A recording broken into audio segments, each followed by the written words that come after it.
Olá, bom dia a todos, sejam muito bem-vindos ao nosso jornal, que hoje iremos falar um pouquinho da Revolução Mexicana. E agora eu vou passar a palavra para dois especialistas, Fernando e Caio, que vão falar um pouquinho mais sobre essa tal revolução.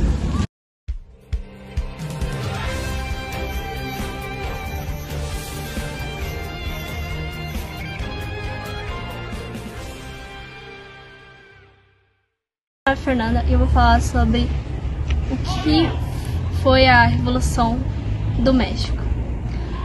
Ele ocorreu no ano de 1910 no México e se encontrava sob a liderança política de Porfirio Díaz,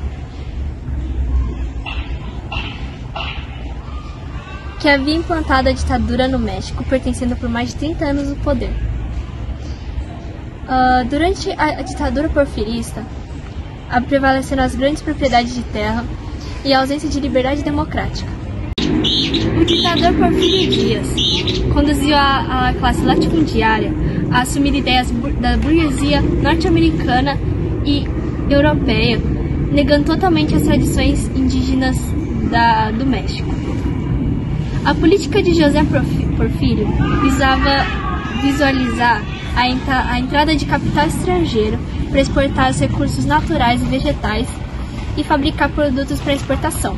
A Revolução Mexicana teve como luta emblemática a luta pela revalorização da cultura indígena e a reforma agrária, ou seja, a distribuição de terras entre os camponeses. A apropriação de terras camponesas se iniciou no período colonial e se continua até o século XIX.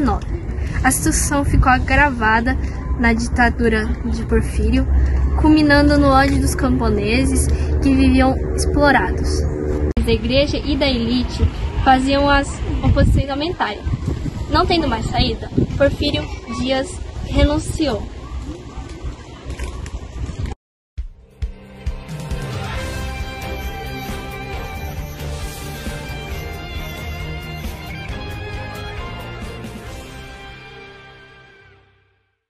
Olá, bom dia, eu sou o Caio, sou especialista e vou continuar a parte da Fernanda. Após a renúncia de Porfírio, Francisco Madero, que era integrante de uma elite que fazia oposição ao governo anterior, assumiu o poder no México. Conquistou a população mexicana, prometendo reformas sociais para diminuir a exclusão social. Ao mesmo tempo, o novo governo não cumpriu com suas promessas, o que foi gerado insatisfação entre os camponeses que reivindicaram a posse da terra por meio de reformas agrárias. Os camponeses se destacaram a oposição ao governo de Madero, que era Emiliano Zapata e Francisco Pancho Villa. Em 1913, Francisco Madero foi assassinado a mandato de Victoriano, e que instalou novamente a ditadura no México. A ditadura levou Villa ao norte e Zapata ao sul, visando a organização de novos movimentos revolucionários ou das tropas federais. Por pressões populares, Huerta renunciou em 1914, assumindo o poder em seu lugar por indicação de Venustiano Carranza, apoiado pelos Estados Unidos. A Constituição foi promulgada no México no ano de 1917, o que levou Carranza às eleições presidenciais, sendo eleito presidente. Esse fato desagradou bastante as camadas populares e os camponeses, que continuaram os conflitos contra o governo central. Depois da morte de Zapata em 1919 e do Villa em 1923, o movimento revolucionário perdeu força, abrindo as portas para a entrada do liberalismo com o apoio da elite proletariada de terra. Bom, agora nós iremos entrevistar uma sobrevivente da Revolução Mexicana que nos contará um pouquinho mais de como foi a experiência dela. Oi, tudo bem? Qual que é o seu nome? Eu sou Jaqueline. Bom, você pode começar nos explicando um pouquinho do que foi a Revolução Mexicana? Bom, a Revolução Mexicana foi um movimento armado que tinha como objetivo formar um governo popular e reformista, para acabar com as desigualdades sociais no México. E a senhora saberia nos explicar o que causou a Revolução Mexicana? A Revolução Mexicana teve como luta emblemática a busca pela revalorização da cultura indígena e a reforma agrária, ou seja, a distribuição de terra entre os camponeses. E como era o México antes da Revolução? Bom, o México, ele viveu sob o governo ditatorial de Porfírio Díaz. Esse período foi até conhecido como ditadura porfiriana. Foi marcado por grandes propriedades de terra, os latifúndios e pouquíssima liberdade democrática. Bom, e você poderia citar quais foram as maiores consequências da Revolução Mexicana? Sim. Basicamente, as maiores consequências foi o direito, de exploração de terras pelo Estado para fins de reforma agrária, o reconhecimento do direito indígenas sobre as terras ancestrais e a criação do salário mínimo e a jornada de trabalho de 8 horas diárias e também a separação definitiva entre o Estado e a Igreja. Você pode citar quem foram as figuras mais importantes da Revolução Mexicana? Emiliano Zapata e Pancho Villa. Foi Emílio Zapata. Bom, Emiliano Zapata foi um revolucionário mexicano que ficou conhecido na história do México como ícone de luta dos camponeses e indígenas por seus direitos, principalmente na questão da ocupação de terras. Zapata auxiliou na derrubada de Porfírio Díaz e lançou um ousado plano que propunha algumas causas a serem defendidas. Foi perseguido por Casaras e assassinado em emboscada em 1919. E agora você pode nos explicar um pouquinho o que foi o governo de Carranza? Assim, ele introduziu o poder judicial independente, aumentou a descentralização do poder e iniciou uma reforma agrária, baseada no sistema de eúgidos. Tratava-se de um homem de grande inteligência e possuidor de grande conhecimento nas condições históricas mexicanas. Bom, e como que termina a Revolução Mexicana? Bom, a Revolução Mexicana, ela terminou oficialmente em 1920, com a promulgação da Constituição Mexicana de 1917 e a ascensão de Álvaro Obregón a presidente.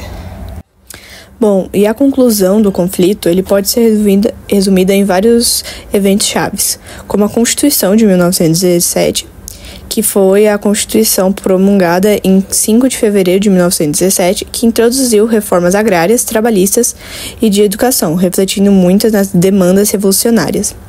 Elas estabeleceu um quadro legal para redistribuição de terras, direitos de todos os trabalhadores e da separação entre a Igreja e o Estado. E também, como eu já falei, temos a ascensão de Álvaro Obregón, que ele emergiu como uma figura dominante e que se tornou presidente em 1920, marcando o fim da fase mais violenta da Revolução. Sua administração trouxe um período de relativa estabilidade e reconciliação, apesar de algumas revoltas menores continuarem ocorrendo. Bom, por hoje é só. Foi essa a participação. Muito obrigada, pela entrevista. E ficamos aí com muito aprendizado sobre a Revolução Mexicana. E é isso. Adiós!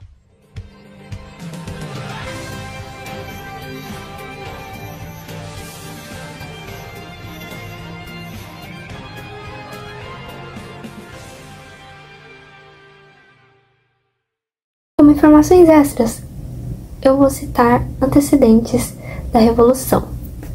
No século XIX, o Brasil conseguiu sua independência em 1822, mas um ano antes, o México havia conseguido sua independência, depois de mais de 10 anos de guerra e crises internas, onde o general Agustín se autodeclarava imperador, mas pouco depois, em 1823, a monarquia era abolida e assinava o fim do governo de Agustín, abrindo um longo período de instabilidades marcados por disputas caudilhescas em que se sobressaiu o general Antônio Lopes de Santa Anna, onde ele se aliou aos conservadores. E em 1840 houve a Guerra do México com os Estados Unidos, onde Santa Anna, sustentando-se pelo poder das armas, porém perdeu territórios para os Estados Unidos, gerando uma revolta popular, onde em 1855 o derrubou do poder. Nisso assumiram os liberais liderados por Benito Juárez, e em 1857 o México adotava uma nova Constituição, onde os termos eliminavam os privilégios da Igreja Católica e do Exército. Além disso, Benito separou o Estado e a Igreja, tornando um ensino laico, o que resultou numa guerra civil chamada Guerra da Reforma, que durou de 1858 a 1680. É importante ressaltar que Benito era um índio zapoteca excomungado. Em razão da crise gerada pelas disputas internas, os conservadores pediram auxílio às nações europeias como França, Inglaterra e Espanha para promover uma intervenção no México.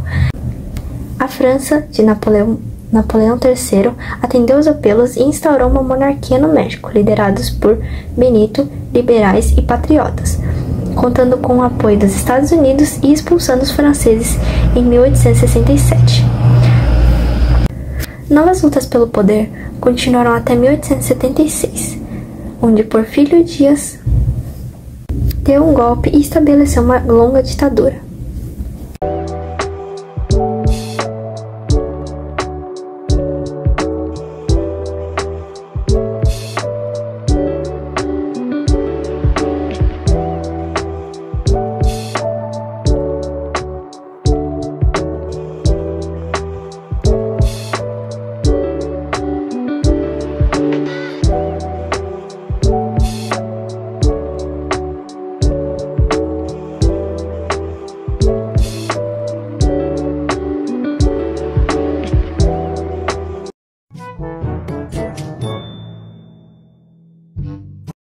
Aqui.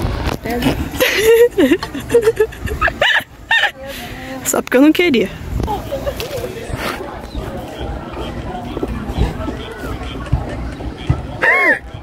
Coisa mais linda. A gente não vai dar certo. A gente não vai dar certo. Os caras da bola, os caras da bola. Bola! Vamos entrevistar uma sobrevivente da Revolução Mexicana que nos contará um pouquinho mais como foi a experiência dela. Oi, tudo bem? Qual que é o seu nome? Eu sou Jaqueline. Bom, Jaqueline, como... Arriba! Abarro, aceito pra dentro. Ei! Tem uns pregos na árvore.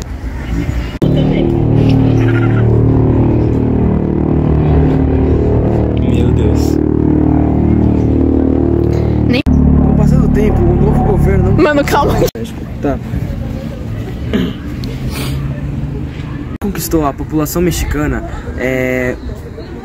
Conquistou a população mexicana. Pera. 3, 2, 1, já. Bom, agora nós iremos entrevistar uma sobrevivente da Revolução Mexicana que nos contará um pouquinho mais. Ligou. Vai. 3, 2, 1. Agora nós iremos entrevistar um sobrevivente da Revolução Mexicana que nos contará um pouquinho mais. Uma.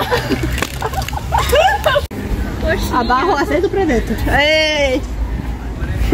Sol. Gravei isso, vai pros erros. Ah, você não mandou.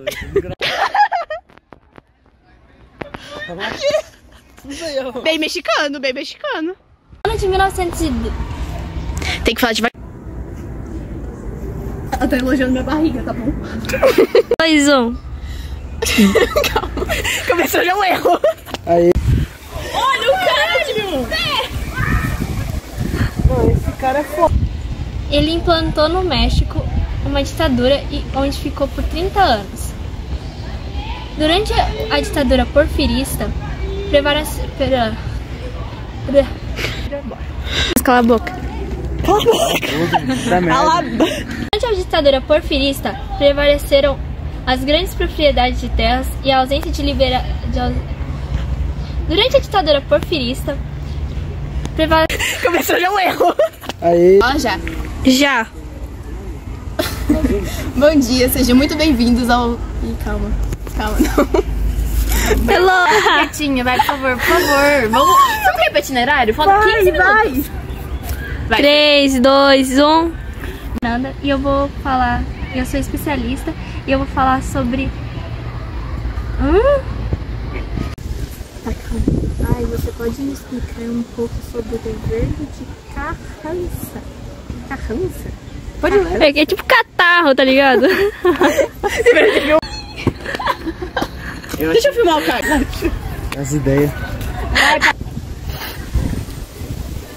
Isso que dá uma cheirada no pó, aí fica com o nariz sujo.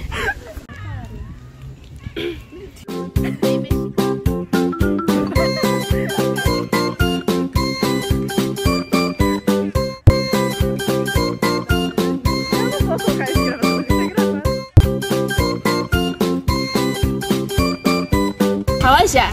Já! Bom, agora nós iremos entrevistar uma sobrevivente da Revolução Mexicana que nos contará um pouquinho mais como foi a experiência dela.